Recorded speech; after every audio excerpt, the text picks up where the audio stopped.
वास्तव्य करताय मी महत्वाच्या कामासाठी जातोय.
हो हो हो.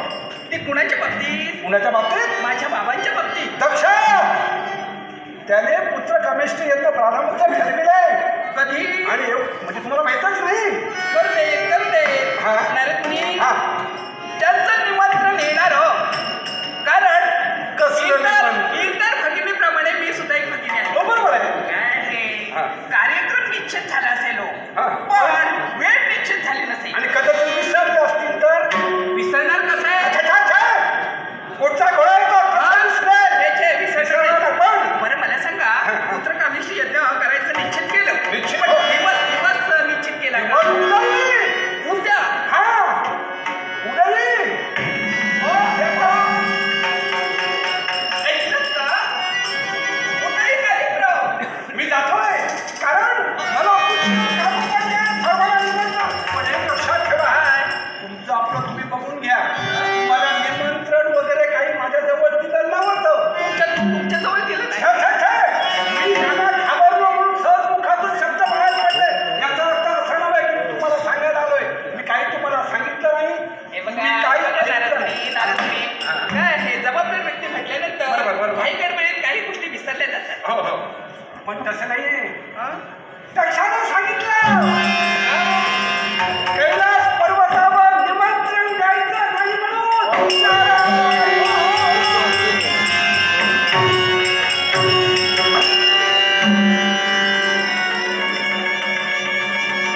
यांनी सांगितलेलं शब्दाने शब्द खरं आहे. काय खरं त्यांचं?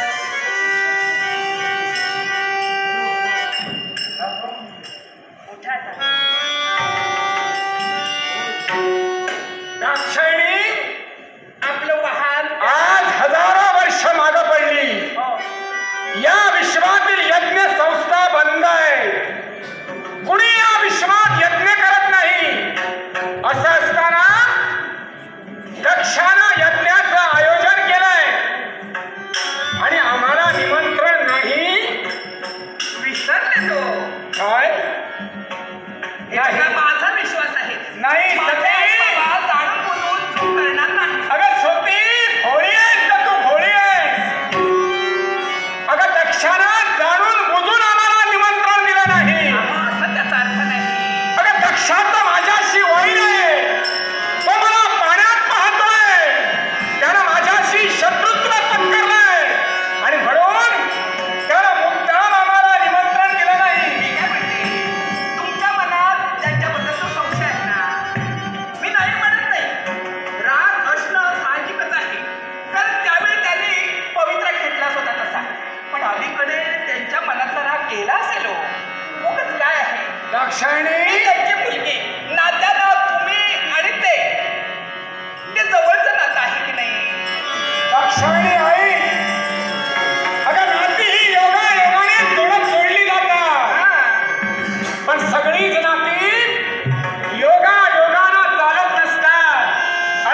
त्यांचे तुमचे आभार मानून संयुक्त दशांक नाट्य मंडळातर्फे स्वीकार करतो.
नाही माझ्या नवऱ्याला बाबा तू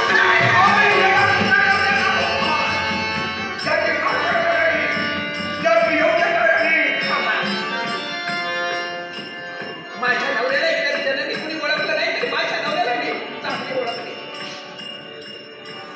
हे सगळं आलं माझ्या लक्षात. या यज्ञाप्रसंगी सर्वांचा बहुमान दिला तुम्ही आणि माझ्या नवऱ्याला बहुमान दिला तुम्ही. हे लक्षात ठेवा. या विश्वातील मीच नव्हे नाही, या विश्वातील कोटी नाही उद्या आपल्या नवऱ्याचा झालेला अपमान कोणी केले ती दाक्षाई तरी कशी वागत नाही. अन्याय आहे हा. हा पक्षपात काढलेला अर्थात माझ्या नवऱ्याचा झालेला अपमान ज्या श्रद्धेने मी झाले ती तुम्ही घ्यायलाच कशी करू. माझ्या नवऱ्याला सगळ्या गोष्टीची कल्पना करून आले. नाही बाबा, हे माझ्या नवऱ्याला तोंड दाखवायची सोय आहे.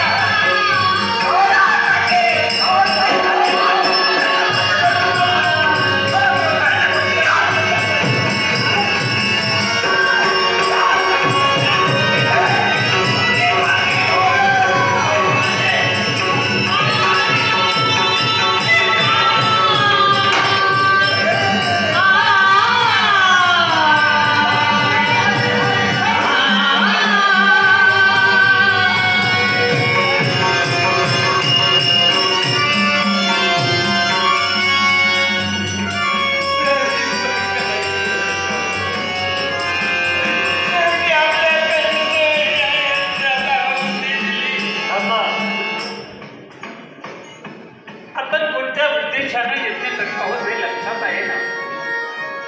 पुत्री रमेशची यज्ञासाठी हा सारा घाट घातलेला आहे. पण स्वतःचं नाक कापून दुसऱ्याला अपशकुन करणारी ही अशीच मरणार. मरू दे. अशीच मरणार. मला त्याची पर्वा नाही. तुला चिंता करू नका. नाही मला तिची पर्वा. तुमचं कार्य पूर्ण करण्यासाठी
लेना सावंत आणि मुकेश सावंत यांनी माझ्या कलाकाराचा गौरव करण्यासाठी हे बघून 100 रुपयाचं पारितोषिक आहे. याचा सुद्धा सन्मान आहे.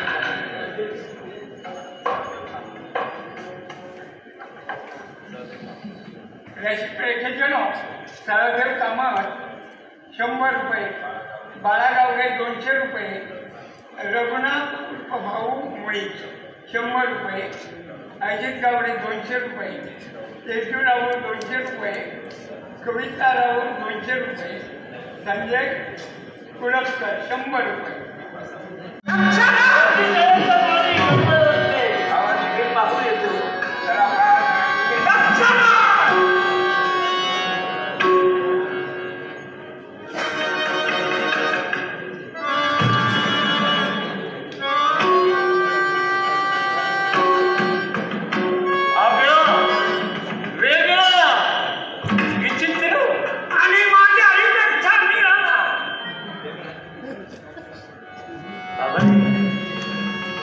माधुकरी मागण्यासाठी आला असशील, भोजन करण्यासाठी आला असशील. अजून हवनाला वेळ आहे. हवन होऊ द्या, मग यज्ञशाळेत प्रवेश कर. आता जसा आलास का तसा काय माझं घेणं झालंय ते भोजन भाऊ म्हणून नव्हे, महत्वाचं कारण आहे. महत्वाचं हे मच्छकार, इथं असे येणारे प्रत्येक जण असंच सांगत असतात.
नाव काय म्हणाला तुझं? वीरभद्राची माझ्या दयाला. जन्म कोणी दिला तुला? शंभू महादेवानी. तू इथे येण्याचं कारण? एकाच, माझी माता मानस माता दाक्षायणी हिनं तुझ्या यज्ञात उडीत होती म्हणून मोकळी झाली आणि त्यामुळं माझा जन्म माझ्या तिला उडी ठोकायला आम्ही सांगितली. आम्ही सांगितली त्या ठिकाणी केलेला अपमान शंभू महादेवाना अभद्र शब्दानं स्वतःच्या पायावर स्वतः तिने दगड घालून घेतला. वीरभद्रा, पाप तुझा खरा हुशार, कारण त्याला आमच्या समोर येण्याची तेवढी त्याची कुवत नाही. म्हणून तुझी नेमणूक केली. मेला तर तू आणि तो सुखी. तू एक कर, जास्त बोलू नको, कारण जास्त बोलत राहिलास तर तुला मारण्याची गरज नाही. रक्त ओपशील आणि स्वतः म्हणून लवकर मरशील. टाकू मी या ठिकाणी आलोय तो तुझ्या शाब्दिक बोलावर विश्वास ठेवून झाले. पराक्रमाच्या तोडावर मातेच्या पदाचा सोडून आलोय. माझी नसवा म्हणून या तत्वाखाली झगडणारा तुला जर मनाचा ठेवला तर ती तुझ्या पुढे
मातेचा अपमान होत असतो. या राजकर्त्याच्या